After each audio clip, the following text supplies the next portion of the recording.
그러면 이제 두 번째 공부 한번 시작해 볼게요.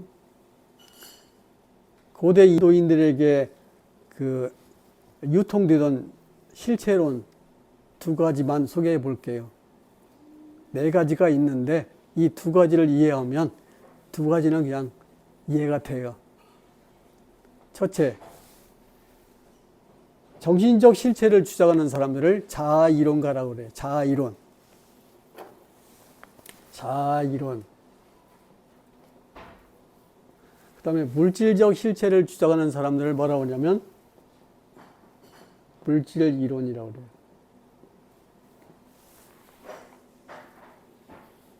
인도 사람들이 겪었던 이 실체론적 이 중병, 이게 중병입니다. 굉장히 심각한 병이에요. 왜냐하면 이거 한번 병에 걸리면 살인도 하고 전쟁도 하고 아주 그냥 걷잡을 수 없이 복잡하게 삽니다. 사람을 흥분시키고 격발시키고 광분시키는 데는 실체론만한 것이 없어요. 실제로는 마음의 평화를 주는 듯 하지만 그 이면에는 나와 다른 견해를 잡아 죽이라는 그런 암시가 들어있어요. 실체론자가, 절대주의자가 다른 사람들의 종교를 사랑한다고 말을 하죠. 신용이 그렇다는 거예요. 그런 제스처를 써야 이 사회에서 공감을 얻으니까. 근데 그들은 결코 자기들의 절대주의를 포기할 수 없어요. 거짓말입니다. 자아이론을 오늘날 말로 표현하면 영원주의라고 그래요. 물질 이론을 허무주의라고 그래요. 지금 오늘날 우리가 앓고 있는 병 두 가지는 영원주의 병을 앓고 있든지 허무주의 병을 앓고 있어요. 여기 영원주의 병을 앓고 있는 사람은 허무주의 병을 앓고 있는 사람에게 뭐라고 말해요? 아우, 불쌍한 어린 양이 길을 잃었네. 나는 네가 돌아오기를 날마다 기도해. 허무주의 병을 앓는 사람은 영원주의자들을 뭐라고 그래? 웃기는 소리 하지 마, 자식들아. 무슨 영원한 것이 있다고. 내가 말해줄게. 영원한 것이 없는 것이 영원해. 이 사람들, 영원주의자들은 이 허무주의자를 아주 불쌍하게 여깁니다. 그리고 허무주의자들은 영원주의를 좀 답답하게 여기죠. 영원주의자들은 어떻게 살아요?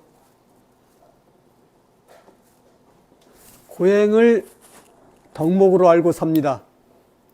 야, 좀 고생해. 이 세상에서는 저 세상으로 가면 극락이 있고 천당이 있어서 거기 가면 행복해질 건데 이 세상 그 잠깐 사는 것이 뭐가 그렇게 불편하냐. 여기 이 사람들은 쾌락주의자들입니다. 이 세상에 실제로는 이 세상에다가 그 유포시키는 병이 두 가지요. 이 세상 참고 살자. 고통스럽지만 저 세상 기다리고 있지 않냐. 우리는 영원한 것이 중요해. 중국 사람들은 불교를 이 영원주의와 허무주의를 화해시켰다고 되게 화합이라는 말을 많이 쓰는데 나는 그 화합이라는 말을 쓰는 것에 동의하지 않습니다. 세조는 화합을 시킨 게 아니라 이걸 거부했어요. 왜? 이게 다 실체론이기 때문에. 세존이 한 일이 실체론의 여러 가지 그 유형들을 정리하고 종합해 놓은 사람이라고 생각하면 안 돼요. 이런 실체론을 완전히 거부했어요. 잘못됐다. 세존이 깨달음을 얻고 최초로 부타가야에 걸어서 도착했답니다. 여행 갔다 온 사람들의 말에 의하면 먼 버스로 7시간인가 8시간 걸린대요. 세존이 녹야원에 도착해서 거기 기다리고 있던 5비구에게 최초로 한 법문, 그러니까 세존의 깨달음을 최초로 이 세상에 그 이야기한 그 순간이에요. 그게 남아 있어요. 초전 법륜경이라고. 나는 이 초전 법륜경을 매우 중요한 경전이라고 생각하거든. 세존이 처음에 비구들을 앉혀놓고 이렇게 말해요. 이 세상에는 이게 고행을 일삼는 사람이 있고 쾌락을 일삼는 사람이 있다. 이거 모두 다 무익하다. 쓸모없는 거다. 이거 하면 안 된다. 내가 좀 각색하면서 지금 말을 합니다. 그러니까 세존이 처음에 딱 법문할 때 무엇을 거부해버린 거예요? 실체를 거부한 거예요. 뭔 화해야, 화해는. 얘들은 화해가 불가능한 애들이야. 왜? 절대주의니까. 왜? 배타주의니까. 사고방식을 바꾸는 것이 전 인생을 바꾸는 일이에요.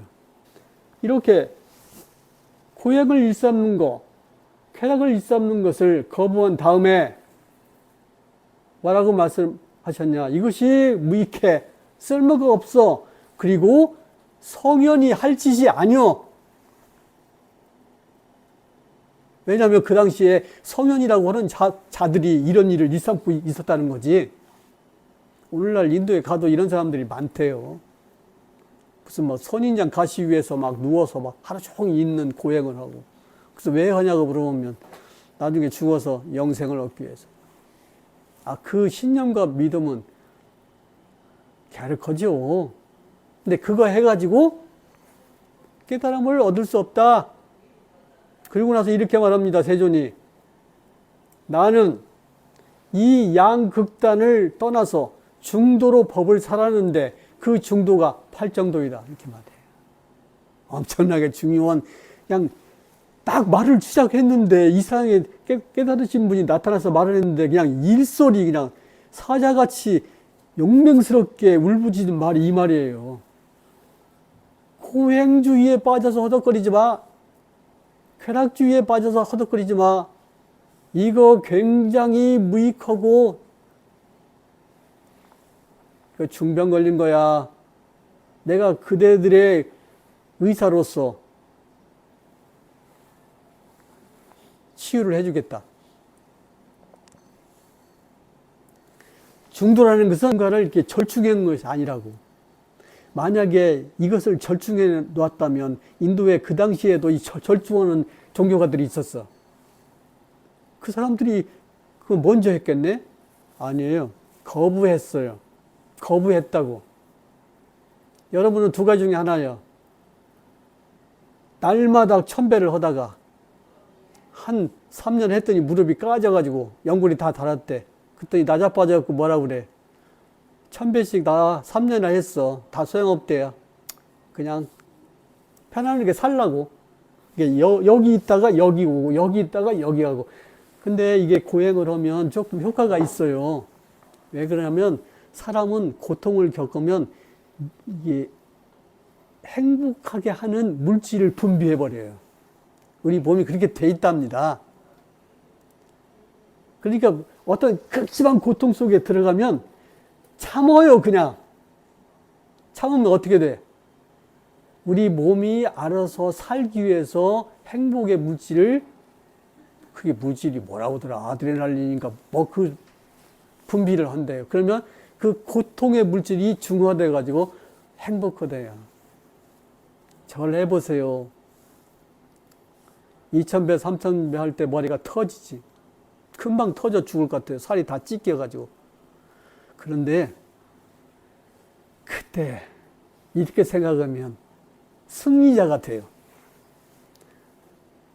죽어도 절하다 죽으리라. 그러면 몇 번만 하면은 갑자기 몸이 새털같이 가벼워지면서 이 관절에서 막 선풍기를 튼 것처럼 막 시원한 바람이 솔솔 불어. 그 맛 들여서 계속 하는 사람이 많지만 깨달음이 아니에요. 그러면 뭐 때문에 이게 영원하고 이게 뭐 때문에 허무한가?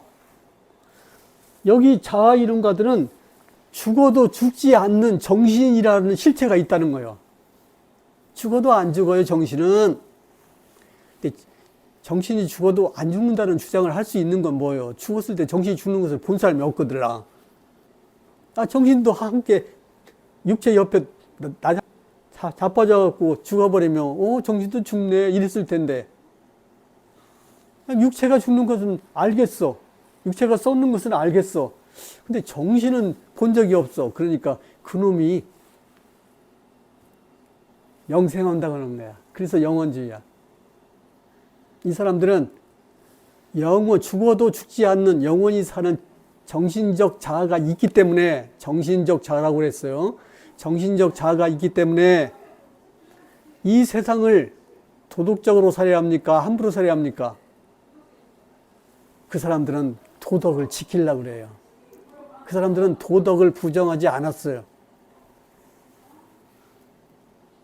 근데 이 사람들은 물질 이론을 믿는 사람들은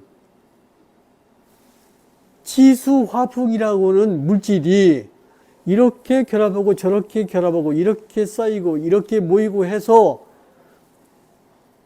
자연의 현상이 나타나듯이 인간도 나타났을 뿐이지 죽으면 흩어져 버린다는 거예요. 한 줌의 흙으로 돌아갔다느니. 장례식장에 가보면 죽으니까 별거 아니대. 한 줌의 재만 남대. 그랬는데 갑자기 또 이런 말도 하더라고. 그러나 영혼은 하늘나라에 가셨을 거야. 이 사람들은 짬뽕이야, 짬뽕. 자기들의 그 편리에 의해서 양쪽 줄을 타는 거야. 그런데 누가 영원히 사는 자아를 본 사람이 누가 있겠습니까? 경에 동아줄을 잡고 있는 장님 줄서기가 나와요. 세존이 이렇게 설명했어요.